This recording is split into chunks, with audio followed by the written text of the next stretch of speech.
सुप्रभात प्यारे बच्चों। आज के कहानी सत्र में आपका स्वागत है। आज जो कहानी मैं आपके लिए लेकर आई हूँ उसका नाम है माही और पेड़ का हाथी। यह कहानी लिखी है मल्लिका नागराजन ने और इसका हिंदी अनुवाद किया है नीना वाघ ने। तो चलिए सुनते हैं कहानी। गर्मियों के दिन थे। सुनहरा सूरज अपने काम में पूरी तरह लगा हुआ था। माही मज़े से अपना मनपसंद फल खा रही थी, आम। जब गुठली तक पहुंची तो एक सवाल उसके मन में उभरा। अगर ये आम ही ना होते तो क्या होता?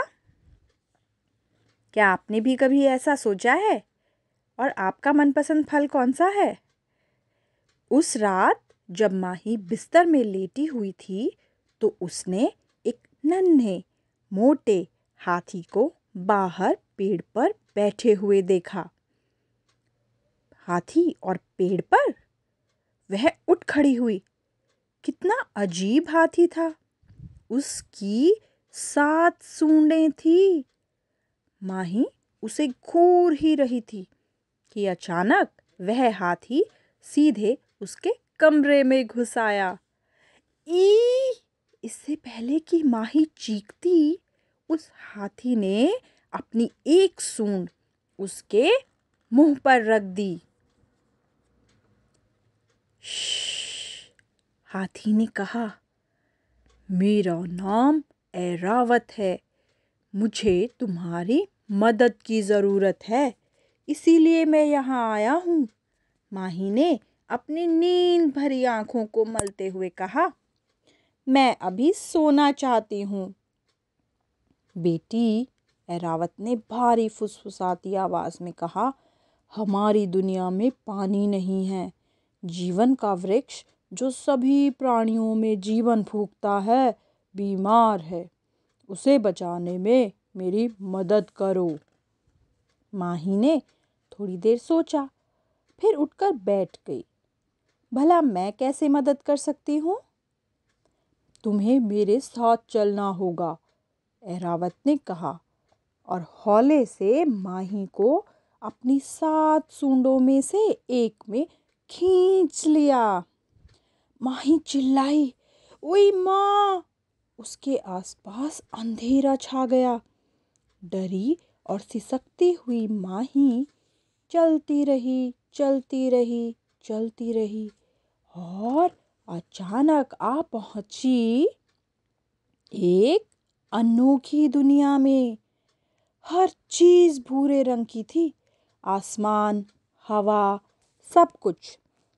और फीके भूरे रंग के बादल पर एक वृक्ष तैर रहा था जो शायद कभी बहुत सुंदर रहा होगा, लेकिन अब उस पर ना तो पत्तियां थी ना ही फूल।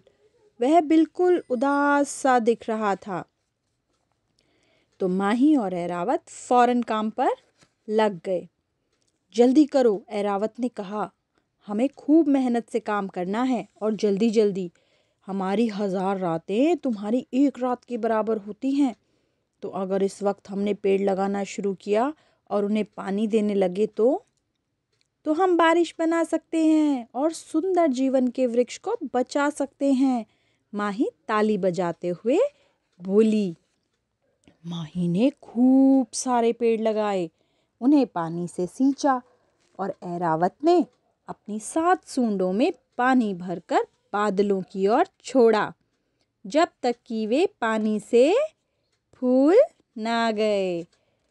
और फिर हुई बारिश।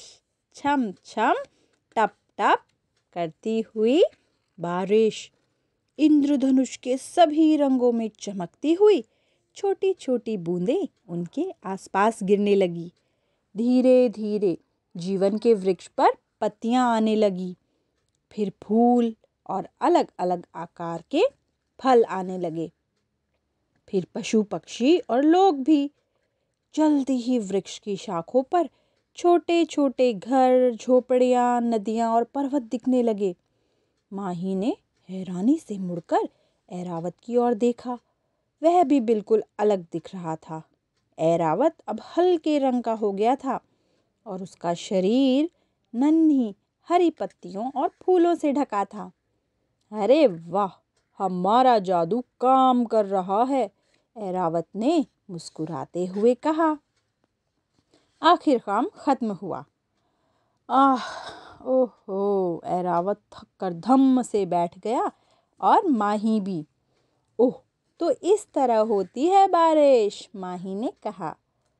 अरे बुद्धू, ऐरावत हंसकर बोला, पेड़ों से होती है बारिश। जब एक पेड़ पैदा होता है, जीवन का वृक्ष उसमें जादू फूंकता है और यह सब पेड़ मिलकर बनाते हैं बारिश। मैं तुम्हारी दुनिया में घूम घूम कर पेड़ों को सिखाता था कि कैसे जीवन के वृक्ष का जादू प्रयोग करें। क्या अब तुम यह नहीं करते? माही ने पूछा। नहीं, क्योंकि अब धरती पर बहुत कम पेड़ रह गए हैं।